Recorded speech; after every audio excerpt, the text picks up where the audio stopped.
Hello, good morning, नमस्कार। कैसे हैं आप लोग? स्वागत है आपका मेरे इस यूट्यूब चैनल पे। चलिए आज हम लोग सीखने वाले हैं F7 टॉपिक है। F7 में सीखने वाले हैं क्या, गणितीय संक्रियाएं क्या है, जिसमें गणितीय संक्रियाएं के मुख्यतः 4 बिंदु होते हैं: जोड़, घटाव, गुणा, भाग। ठीक है, इसी पॉइंट पे थोड़ा हम इस पे बात करेंगे, डिटेल से बात करेंगे, जिसमें आपको एग्ज़ाम में हेल्प हो सके।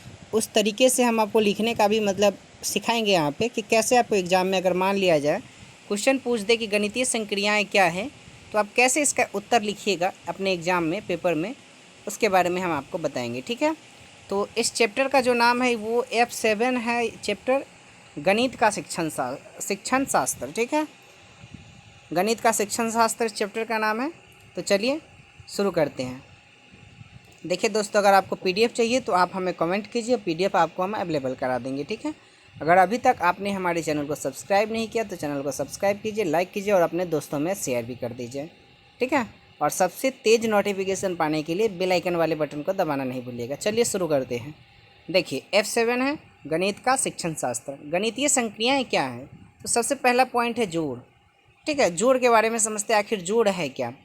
देखिए, जोड़ दैनिक जीवन के कई कार्यों से संबंधित समस्याओं का समाधान करता है। भले ही बच्चों के लिए यह एक जोड़ शब्द नया होता है, लेकिन इससे संबंधित क्रियाओं को बच्चे करते रहते हैं, क्यों नहीं खेलने में या किसी वस्तु को खरीदने में हो। यदि हम जोड़ की बात करें तो जोड़ का अर्थ मिलाना होता है, अर्थात पहले से एकत्रित वस्तु में कुछ और वस्तुओं को मिलाना जोड़ कहलाता है। इससे हम दूसरे शब्दों में कह सकते हैं कि एक से अधिक वस्तुओं को आपस में मिलाना जोड़ कहलाता है। ठीक है, उसके बाद हम पैराग्राफ चेंज करेंगे और फिर यहाँ से आगे बढ़ेंगे। एग्जाम में सेम टू सेम आपको ऐसे ही छापना है, और अपने मन से कुछ और इसमें इंक्लूड करना चाहे, ऐड करना चाहे तो आप कर सकते हैं। बच्चों में जोड़ इससे संबंधित गणितीय भाषा की समझ विकसित करने के लिए गतिविधियाँ, क्रियाकलाप की योजना बनाना आवश्यक होता है, ताकि बच्चे रुचिपूर्वक तथा उत्साहित होकर इन गतिविधियों में भाग ले तथा जोड़ की संक्रियाओं की समझ विकसित कर सके। इन गतिविधियों में मूर्त वस्तुओं का प्रयोग दैनिक बोलचाल में ही समस्याओं को निर्माण तथा समाधान होना चाहिए।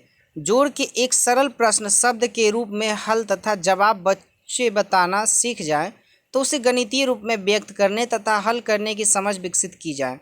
इसके साथ ही जोड़ के संकेत से परिचय कराएं। इन सभी चीज़ों को हम कराएंगे, तब बच्चे जाकर जोड़ को सीख पाएंगे। ठीक है, चलिए आगे देखिए। घटाव अगला टॉपिक है। सेकेंड पॉइंट पे बात करते हैं, घटाव।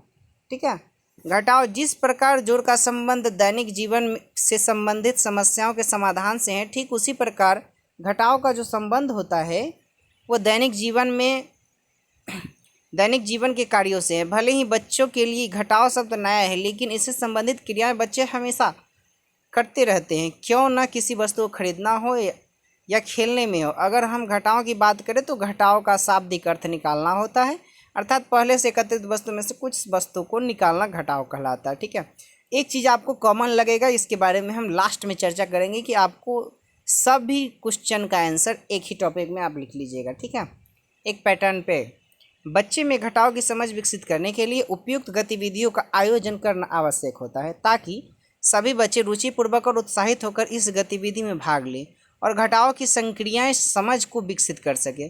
गतिविधि निर्माण और समाधान में मूर्त वस्तुओं का उपयोग तथा दैनिक बोलचाल वाली सरल भाषा का उपयोग होना चाहिए। गतिविधि के बाद घटाव के 4 सरल प्रश्न को शब्द के रूप में यानी मौखिक बोलचाल के रूप में हल कराएंगे। जब बच्चा हल करना सीख जाए तब उसे गणितीय रूप में व्यक्त करने और करने के तरीके घटाव के संकेत से परिचित कराएंगे। ठीक है, इन सारी परिस्थितियों को करने के बाद बच्चों में घटाव की समझ विकसित होगी।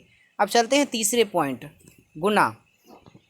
देखिए, गुणा बारंबार जोड़ की प्रक्रिया है। एक राशि या संख्या को वांछित बार जोड़ना ही गुणा का मूल आधार है, अर्थात गुणा की संक्रिया का मतलब यह होता है कि दी हुई संख्या को निश्चित बार उसी संख्या में जोड़े। चूँकि गुणा का संबंध जोड़ से होता है, इसलिए गुणा सिखाने से पहले जरूरी है कि उस बच्चे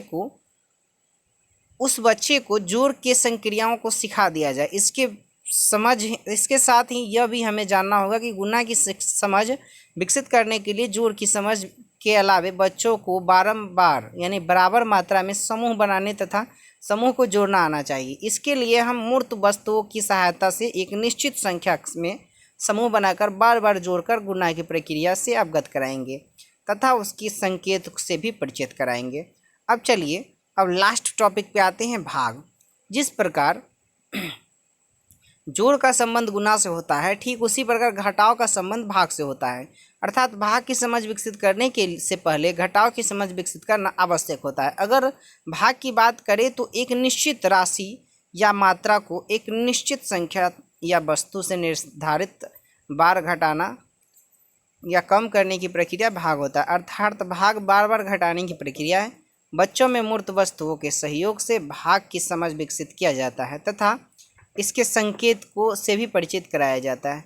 चलिए, इन सारे पॉइंट से आपको एक चीज़ सीखने को मिला होगा, इस सभी पॉइंट एक दूसरे से कोरिलेटेड है।